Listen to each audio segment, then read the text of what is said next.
Ça fait 1 heure qu'on tourne en rond. Ah, écoutez ça. Le doute n'est ni une impiété, ni un blasphème, ni un crime, mais une transition d'où l'homme retourne sur ses pas dans les ténèbres ou s'avance vers la lumière. Honoré de Balzac. Non, ça va pas. Non, le plus difficile, c'est de trouver le début, une accroche, quoi. Nous tenons ces vérités comme allant d'elles-mêmes. Tous les hommes sont créés égaux. Ils sont dotés par le Créateur de certains droits inaliénables. Parmi ces droits se trouvent la vie, la liberté et la recherche du bonheur. Thomas Jefferson, Déclaration d'indépendance des États-Unis. Mais on s'éloigne du sujet là. C'est vrai, depuis tout à l'heure on fait du surplace. Tu n'aides personne avec tes citations. On n'aura jamais le temps. Oui, ou après on peut toujours dire que... Mec, s'il te plaît.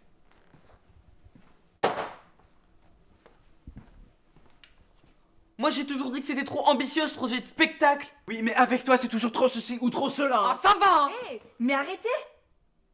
C'est bon, vous êtes calmés, là? Bon, c'était quoi notre idée au départ? Bah, raconter l'histoire du chevalier de la barre. Mais c'est ça qui va pas. Votre histoire de chevalier, c'est trop ancien, ça n'intéressera jamais personne. Tu rigoles? Il est le dernier Français à avoir été exécuté pour blasphème. Enfin, même si ça s'est passé il y a 250 ans, moi ça me remue. J'ai du mal à admettre qu'on assassine quelqu'un pour avoir affirmé ce qu'il pense. En plus, il avait notre âge. Oui, ben c'était pas ce que j'avais prévu au départ. Attendez, c'est le brouillon du texte que nous avons dû écrire pour monter le dossier auprès de l'administration. Devant les attaques répétées de la liberté d'expression, nous souhaitons dans ce spectacle évoquer le destin tragique du chevalier de la barre, dernier condamné français pour blasphème. Mais oui, c'est ça. Le 28 février 1766, le chevalier de la barre, âgé de 20 ans, est condamné à mort par le tribunal d'Abbeville. Pour impiété, blasphème, sacrilège abominable. Mais c'est horrible. Oui, mais t'imagines pas le buzz. Ça a eu pour effet de lancer un grand débat sur la liberté d'expression. C'est vrai, les plus grands philosophes de l'époque ont repris cette affaire. Attends, je viens de le lire. Il faut revenir au début de l'histoire. Qui a le gros bouquin? C'est moi. Je vous le lis? Bah oui. Il y avait dans Abbeville, petite cité de Picardie, une abbesse, fille d'un conseiller d'État très estimé. C'était une dame aimable, de mœurs très régulières, d'une humeur douce et enjouée, bienfaisante et sage sans superstition. Un habitant d'Abbeville, nommé Belleval, âgé de 60 ans, vivait avec elle dans une grande intimité parce qu'il était chargé de quelques affaires du couvent.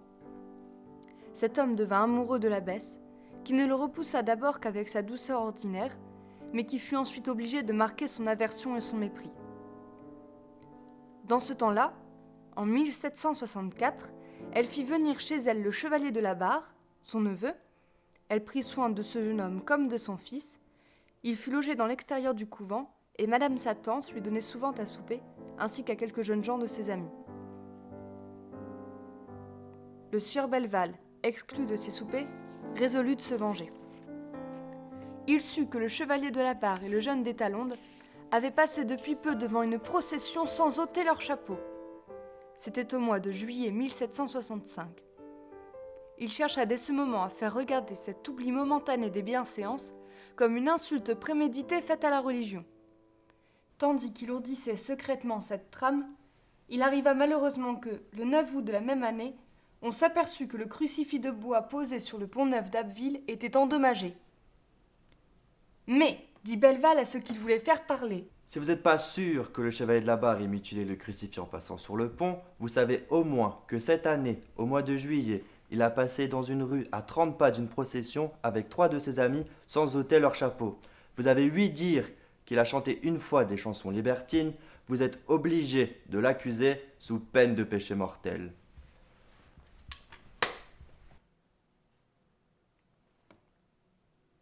après les avoir ainsi intimidés, il alla lui-même chez le premier juge de la sénéchaussée d'Abbeville.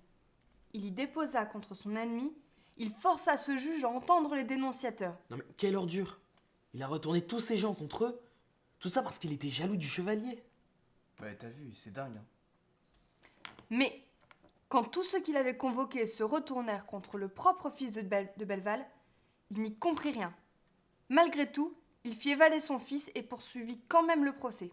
Le 13 août 1765, 7 témoins déposent qu'ils ont vu passer 3 jeunes à 30 pas d'une procession, que les sieurs de la Barre et des Talondes avaient leur chapeau sur la tête et le sieur Moinel le chapeau sous le bras. Dans une addition d'informations, une Élisabeth Lacrivelle dépose. J'ai entendu dire à un de ses cousins que ce cousin avait entendu dire au chevalier de la Barre qu'il n'avait pas ôté son chapeau. Le 26 septembre, une femme du peuple, nommée Ursule Gondalier, dépose. J'ai entendu dire que le chevalier de la Barre, voyant une image de Saint-Nicolas en plâtre chez la sœur Marie, demanda à cette pieuse personne s'il avait acheté cette image pour avoir celle d'un homme chez elle. Le nommé Beauvalet dépose que Je l'ai entendu proférer un mot impie en parlant de la Vierge Marie. la nommée Eke, témoin unique, dépose que Le chevalier m'a dit pouvoir comprendre comment on pouvait adorer un dieu de pâte à pain. l'accusé dans la confrontation soutient qu'il a parlé des Égyptiens. Nicole Lavallée dépose que J'ai entendu chanter au chevalier de la Barre 2 chansons libertines de corps de garde. la nommée Lacour dépose que Je l'ai entendu dire au nom du couillon au lieu de dire au nom du père. le chevalier, dans son interrogatoire sur la sellette, a nié ce fait. Le nommé Pétignot dépose. Je l'ai entendu réciter les litanies du couillon tel à peu près qu'on les trouve dans Rabelais et que je n'ose rapporter ici. L'accusé le nie dans son interrogatoire sur la sellette. Il avoue qu'en effet, il a prononcé couillon, mais il nie tout le reste. Voilà, monsieur, toutes les accusations portées contre le chevalier de la Barre, le sieur Moinel et le sieur des Talondes, le fils du nommé Belleval, auteur de toute cette tragédie. Je vous dirai plus, monsieur. Il y a un point en France, de loi expresse qui condamne à mort pour des blasphèmes. L'ordonnance de 1666 prescrit une amende pour la première fois, le double pour la seconde, et le pilori pour la 6e récidive.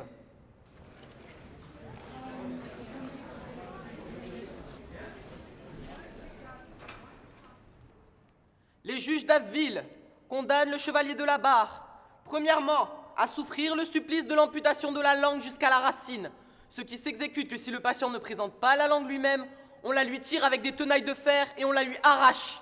Deuxièmement, on devra lui couper la main droite à la porte de la principale église. Et troisièmement, il devra être conduit dans un tombereau à la place du marché, être attaché à un poteau avec des chaînes de fer et être brûlé à petit feu.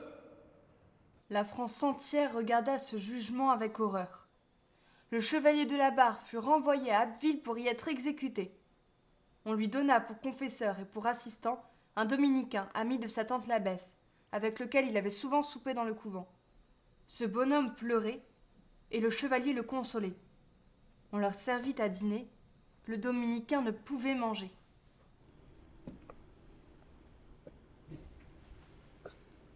Prenons un peu de nourriture. Vous aurez besoin de force autant que moi pour soutenir le spectacle que je vais donner. Le spectacle pourrait être en effet terrible. On en a fait venir de Paris 5 bourreaux pour votre exécution.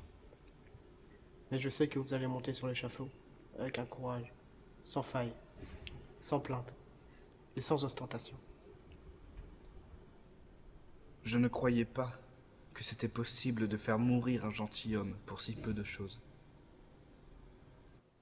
L'exécution du chevalier de la Barre consterna tellement tout Abbeville et jeta dans les esprits une telle horreur que l'on n'osa pas poursuivre le procès des autres accusés. J'avais pas capté l'importance de l'événement. La liberté d'expression n'est jamais acquise, même aujourd'hui. Pourtant, il y a la Déclaration des droits de l'homme. C'est vrai, elle est très claire sur le sujet. Et c'est pour cette raison qu'on va l'intégrer à notre spectacle. Déclaration des droits de l'homme et du citoyen 1789. Article 11. La libre communication des pensées et des opinions est un des droits les plus précieux de l'homme. Tout citoyen peut donc parler, écrire et imprimer librement. Sauf à répondre de l'abus de cette liberté dans les cas déterminés par la loi. Article 19. Tout individu a droit à la liberté d'opinion et d'expression. Les articles 10 et 11 de la Déclaration des droits de l'homme et du citoyen suppriment la notion de blasphème du droit français. Elle sera réinstaurée sous la Restauration. Et elle fut à nouveau abrogée dans les années 1830. L'insulte d'une religion reconnue par l'État conduit toutefois encore à des condamnations. Cette possibilité de condamnation est finalement supprimée avec les lois du 29 juillet 1881 sur la liberté de la presse. Qu'est-ce que la liberté d'expression? Sans la liberté d'offenser, elle cesse d'exister. Salman Rushdie. Parler de liberté n'a de sens qu'à condition que ce soit la liberté de dire aux gens ce qu'ils n'ont pas envie d'entendre. George Orwell. Gloire en pied, on le parle. Honte en pied, on se tait. Georges Clemenceau. Quand la vérité n'est pas libre, la liberté n'est pas vraie. Jacques Prévert. Le 14 février 1989, l'ayatollah Khomeini condamnait à mort Salman Rushdie, auteur des versets sataniques, ainsi que ses éditeurs. En 2004, le cinéaste Theo van Gogh a été assassiné à Amsterdam pour avoir réalisé son film Submission. Il avait été taxé de blasphème par son meurtrier. Au Pakistan, la loi n'a cessé de se renforcer et de se durcir au point qu'elle prévoit maintenant la peine de mort en cas de blasphème. L'écrivain, poète, romancier et journaliste Tahar Djaout est mort assassiné le 2 juin 1993 à Alger. Il fut l'un des premiers intellectuels victimes de la décennie du terrorisme en Algérie. Plus récemment, l'affaire de Lassen, une photo représentant l'épisode évangélique et la publication dans un journal danois, puis dans Charlie Hebdo en France de caricatures du prophète Mahomet, donnent lieu à des procès et des menaces de mise à mort des dessinateurs. Le 7 janvier 2015, le journal Charlie Hebdo est attaqué. 11 personnes, dont 8 membres de la rédaction, sont assassinées. À chaque fois est invoqué le respect dû aux religions pour justifier les menaces ou les condamnations, bref, pour justifier l'interdiction de blasphème. En fait, c'est un détournement du sens de la tolérance qui signifierait alors respect des convictions. Or, au sens où l'entendait Voltaire, aucune idée ne peut exiger le respect. Aucun groupe ne peut exiger le respect de ses convictions. Il apparaît désormais normal de saisir la justice lorsque leurs convictions les plus profondes sont moquées ou tournées en dérision. Si l'on poursuit ce raisonnement, les idées ou les convictions politiques ou religieuses ne pourraient plus être critiquées. Au nom du respect et de la tolérance, les intégristes remettent en cause frontalement la liberté de penser et la liberté d'expression. Seules les personnes méritent le respect. Et aucune attaque contre une idée ne justifie la mise en cause ou l'insécurité de ceux qui la défendent.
Personne ne peut le nier, tout le monde devrait se faire la bise. C'est pas encore gagné, admettons-le en toute franchise.